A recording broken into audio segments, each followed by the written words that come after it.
திருட்டு கதை, அஜித்தின் விடாமுயற்சிக்கு ஆப்பு. எல்லாம் தெரிஞ்ச அஜித்தே இப்படி செய்யலாமா? நடிகர் அஜித் நடிப்பில் பொங்கலுக்கு வெளியாக இருக்கும் விடாமுயற்சி படத்தின் டீசர் சமீபத்தில் வெளியாகி ரசிகர் மத்தியில் மிகப்பெரிய வரவேற்பு பெற்று சக்கை போட்டு வருகிறது.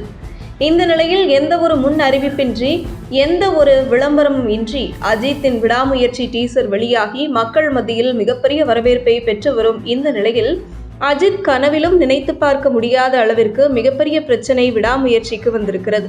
விடாமுயற்சி படத்தின் ஒரு பாடல் காட்சி இன்னமும் எடுக்கப்படாமல் இருக்கும் நிலையில் டிசம்பர் 8ஆம் தேதி அந்த பாடல் காட்சி எடுப்பதற்காக நடிகர் அஜித் கால் ஷீட் கொடுத்துள்ளார்.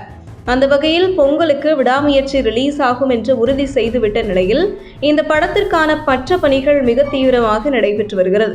அந்த வகையில் ஒரு பக்கம் இப்படி விடாமுயற்சி படத்தை ரிலீஸ் செய்ய மிக தீவிரமாக வேலைகள் நடைபெற்று வரும் நிலையில் இந்த படம் ஆங்கிலத்தில் வெளியான பிரேக் டவுன் என்கிற படத்தின் கதையை தழுவி எடுக்கப்பட்டுள்ளது என்று விடாமுயற்சி படத்தின் டீசர் வெளியாவதற்கு முன்பே பலரும் கருத்துக்கள் தெரிவித்து வந்தனர்.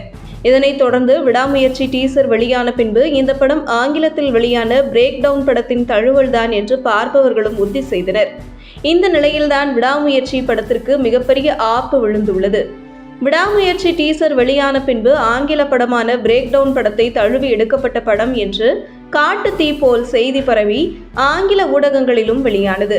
இந்த செய்தியை பிரேக் டவுன் படத்தின் தயாரிப்பாளர் கேள்விப்பட்டு விடாமுயற்சி டீசரையும் பார்த்து இது படத்தின் கதைதான் என்று உறுதி செய்திருக்கிறார். இதனைத் தொடர்ந்து லைகா நிறுவனத்திற்கு பிரேக் டவுன் படத்தின் தயாரிப்பாளர் தனக்கு 150 கோடி ரூபாய் காப்பிரைட்ஸ்க்கான உரிமை தொகையை தர வேண்டும் என நோட்டீஸ் அனுப்பியுள்ளதால் பொங்கலுக்கு இந்த படம் வெளியாவதில் மிகப்பெரிய சிக்கலை ஏற்படுத்தியிருக்கிறது. இந்த நிலையில் பிரேக் டவுன் படத்தின் சிடியை அஜித் தான் மகள் திருமேனியிடம் கொடுத்து அதில் இந்த படத்திற்கான ஸ்கிரிப்ட் தயார் செய்யுங்கள் என்று சொன்னதாகவும் அந்த வகையில் லைகா நிறுவனத்தை அஜித் தான் மிகப்பெரிய சிக்கலில் மாட்டி விட்டுவிட்டார் என்றெல்லாம் வரும் தகவல் உண்மை இல்லை. இந்த பிரேக் டவுன் படத்தின் சிடியை அஜித்தும் எடுக்க சொல்லவில்லை, மகள் திருமேனியும் எடுக்கவில்லை. ஆனால் அஜித் கால் ஷீட் கொடுத்து விட்டார். அதனால் நாட்களை வீணடிக்க வேண்டாம் என்று லைகா நிறுவனம் தான் பிரேக் டவுன் படத்தின் சிடியை மகள் திருமேனியிடம் கொடுத்து நான் காப்பிரைட்ஸ் வாங்கிக் கொள்கிறேன், நீங்கள் இந்த படத்தை எடுங்கள் என்று தெரிவித்திருக்கிறார்கள்.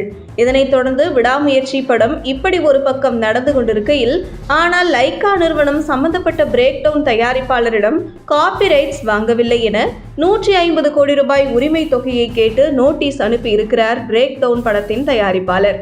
இதுவே இந்த படம் தொடங்குவதற்கு முன்பு நேர்மையான வழியில் சென்று முன்கூட்டியே பிரேக் டவுன் படத்தின் தயாரிப்பாளரிடம் இந்த படத்திற்கான காப்பிரைட்ஸ் பெற்றிருந்தால் மிகச்சிறிய தொகையிலேயே முடிந்திருக்கும் என்றும் தற்பொழுது படம் எடுக்கப்பட்டுள்ளதால் இப்படியும் இவர்கள் ரிலீஸ் செய்ய வேண்டும், இந்த கட்டாயம் ஏற்பட்டுள்ளது. அதனால் மிகப்பெரிய 150 கோடி ரூபாய் உரிமை தொகையாக பிரேக் டவுன் தயாரிப்பாளர் கேட்டுள்ளார். அதே நேரத்தில் லைகா நிறுவனம் இவ்வளவு பெரிய தொகையை கொடுக்குமா அல்லது இந்த விடாமுயற்சி படம் வெளியாகுமா என்பது குறித்து உங்கள் கருத்துக்களை கமெண்ட் செய்யுங்கள். உங்கள் தின சேவல்.